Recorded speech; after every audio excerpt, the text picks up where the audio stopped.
Hello students, my name is Devojit Shah and welcome to my YouTube channel Laws of Physics। तो आज के video में हम line integral के ऊपर IIT JAM का कुछ बहुत ही important previous year question discuss करेंगे। अगर आप लोगों ने लाइन इंटीग्रल का मेरा लास्ट 2 वीडियो नहीं देखा है तो एक बार जरूर देख लेना, क्योंकि मैं एकदम बेसिक से धीरे धीरे न्यूमेरिकल्स का लेवल इंक्रीज कर रहा हूँ। आई होप आप लोग मुझे सपोर्ट करेंगे। तो बिना टाइम वेस्ट किए आज का जर्नी स्टार्ट करते हैं। तो ये हुआ आज का हमारा पहला क्वेश्चन और ये क्वेश्चन है IIT JAM 2011 का। ठीक है, ये क्वेश्चन को सॉल्व करने के लिए प्लेन पोलर कोऑर्डिनेट का कांसेप्ट आना चाहिए, जो मैंने लाइन इंटीग्रल के फर्स्ट वीडियो में आप लोगों से डिस्कस किया था। ठीक है, तो ये है ये एक फोर वेक्टर और इस वेक्टर का हमें लाइन इंटीग्रल फाइंड करना है अलोंग द सेमी सर्कल। ये पॉइंट से लेकर ये पॉइंट तक A to B।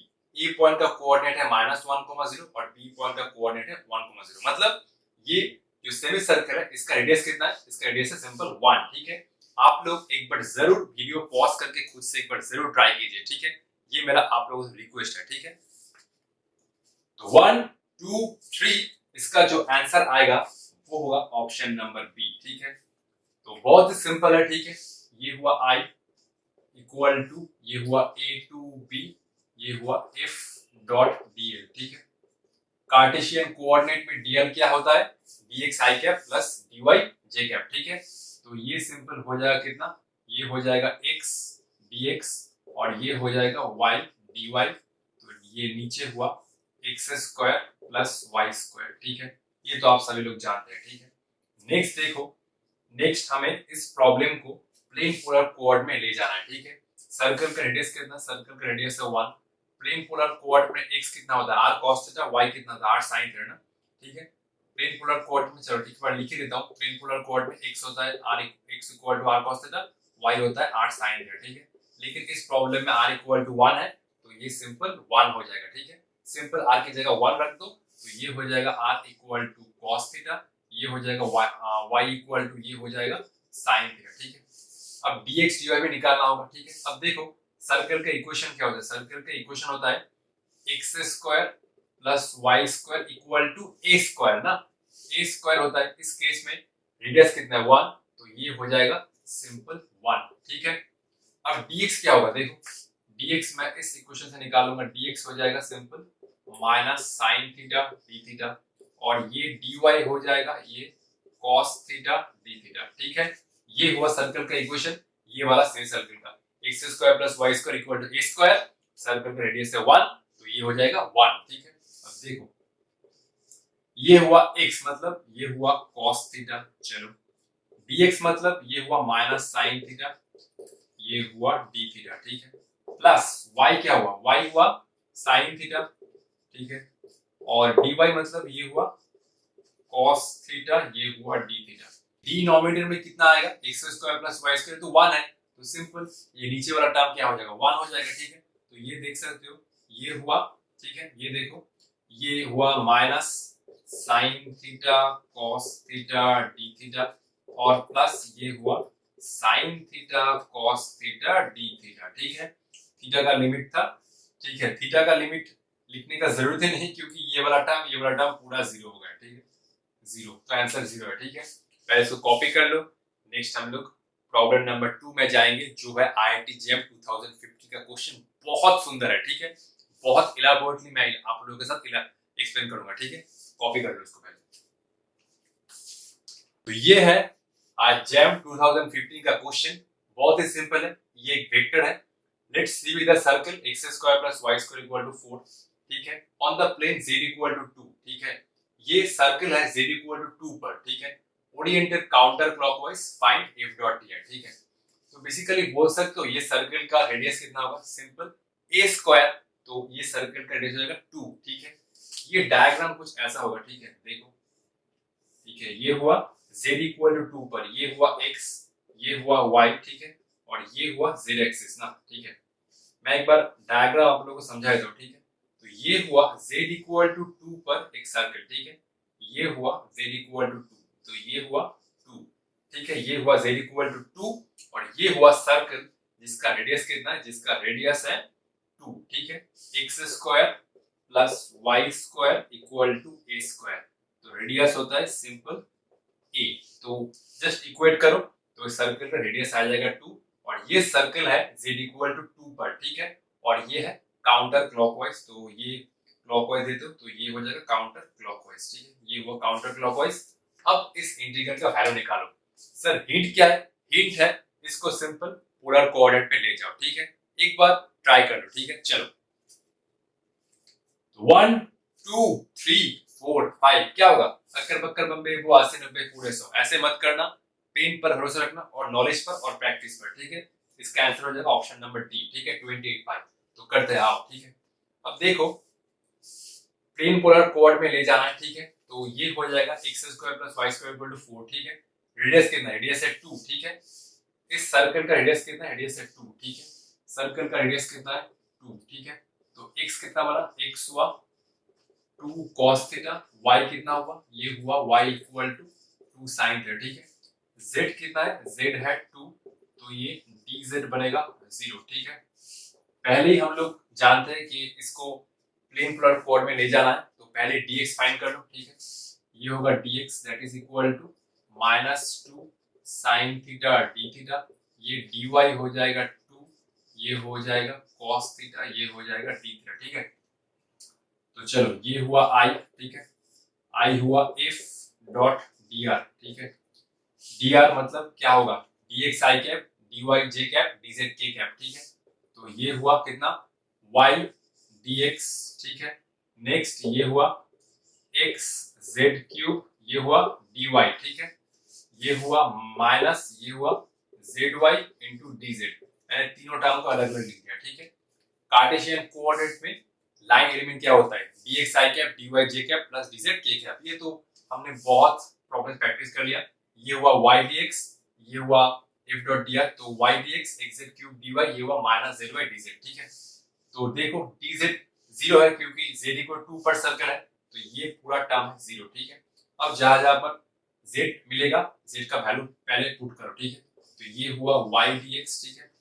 और ये हुआ x z क्यूब, मतलब ये हो जाएगा z का क्यूब, मतलब ये हुआ 8 और ये हुआ dy, ठीक है। y dx z का क्यूब मतलब 8 और ये हुआ 8x dy, ठीक है। तो ये पहले y का वैल्यू पुट करो, कितना आ रहा है? 2 sin थीटा, ये हुआ 2 sin थीटा, ठीक है। dx मतलब -2 sin थीटा d थीटा, ये हुआ -2 sin theta d theta. Next ये हुआ 8, x कितना हुआ? x हुआ 2 cos थीटा, ये हुआ 2 cos थीटा, ठीक है। अब dy कितना है? 2 cos थीटा d थीटा, ठीक है। dy है 2 cos थीटा d थीटा, ठीक है।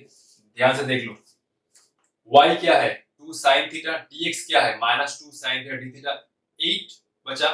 x कितना है? 2 cos थीटा, ये है 2, ठीक है, ये है 2 और dy क्या है? 2 cos थीटा d थीटा, ठीक है। सिंपल मल्टीप्लाई करो पहले, ठीक है।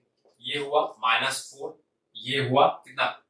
ये हुआ sin square theta d theta, ठीक है। तो ये हुआ sin square theta d theta plus 8 into 2 16, 16 into 2 ये हो रहा है 32, ठीक है। ये हो रहा है cos स्क्वायर थीटा, ठीक है। ये हो रहा है cos स्क्वायर थीटा, ठीक है। सर लिमिट क्या होगा अब? ठीक है, हमने कार्टेशियन से तो पोलर में कन्वर्ट कर लिया। लिमिट क्या होगा? सर्किल में एक बार पूरा घूमो तो कितना हो जाएगा? 2 पाई। तो थीटा का लिमिट हो जाएगा 0 से लेकर 2 पाई तक, 0 से लेकर 2 पाई तक। हमने इसी टाइप का इंटीग्रेशन इसके लास्ट वाले वीडियो में, लास्ट प्रॉब्लम में क्या था, ठीक है, नंबर 4 याद आ रहा है? sin स्क्वायर थीटा और cos स्क्वायर थीटा का इंटीग्रेशन 0 से 2 पाई के बीच में कितना आता है? सिंपल पाई आता है। लास्ट वाले वीडियो में लास्ट प्रॉब्लम मतलब प्रॉब्लम 4 में सॉल्व किया था, ठीक है। तो सिंपल देखो, इसको मुझे इरेज करना होगा, ठीक है, ये वाला टर्म, ठीक है, ये वाला डायग्राम, ठीक है। जैम 2015, ठीक है। अगर तुमने ये इंटीग्रेशन सॉल्व करने बैठा तो थोड़ा टाइम लगेगा। अगर तुम्हें याद है या शॉर्ट ट्रिक पता है तो with in very less time you can solve, ठीक है। तो बेसिकली ये जो टर्म होता है 0 2 पाई sin स्क्वायर थीटा और 0 2 पाई cos स्क्वायर थीटा, इन दोनों का ही इंटीग्रेशन का वैल्यू आता है सिंपल पाई, ठीक है। ठीक है, तो ये हुआ -4 पाई और ये हुआ 32 पाई, तो ये आ जाएगा 28 पाई। तो ऑप्शन नंबर डी, ठीक है। दोनों इंटीग्रेशन का वैल्यू पाई आता है, ठीक है। नोट करके लिख लेना, ये मैं नोट करके लिखा देता हूँ, ठीक है। तो ये हुआ 0 to 2 पाई, ये हुआ sine square theta D theta, और ये हुआ 0 to 2 पाई, ये हुआ cos square theta D theta. दोनों का ही वैल्यू सेम आएगा, वो है पाई। ठीक है, तो इसको एक बार कॉपी कर लो। नेक्स्ट हम लोग और एक जबरदस्त प्रॉब्लम करेंगे। ठीक है, वो आईआईटी जैम का प्रॉब्लम नहीं है, वो मैं बुक से लिया हूं। ठीक है, तो इसको कॉपी करो। ठीक है, तो ये हुआ आज का हमारा लास्ट प्रॉब्लम। ठीक है, क्वेश्चन बहुत जबरदस्त है। ठीक है, ध्यान से करना।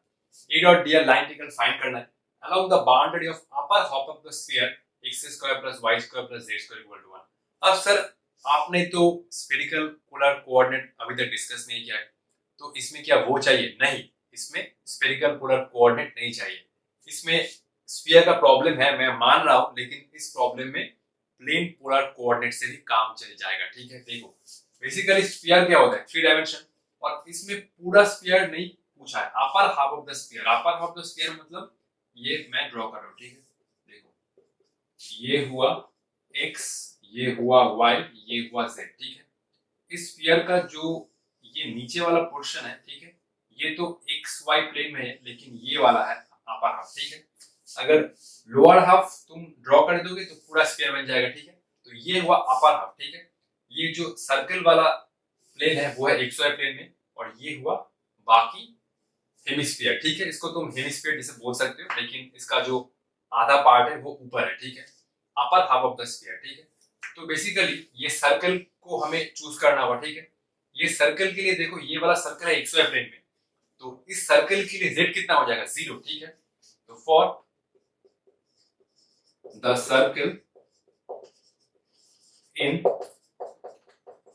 X y plane z equal to 0, तो ये बना x square plus y square equal to 1। ठीक है, ये हुआ सर्कल का इक्वेशन।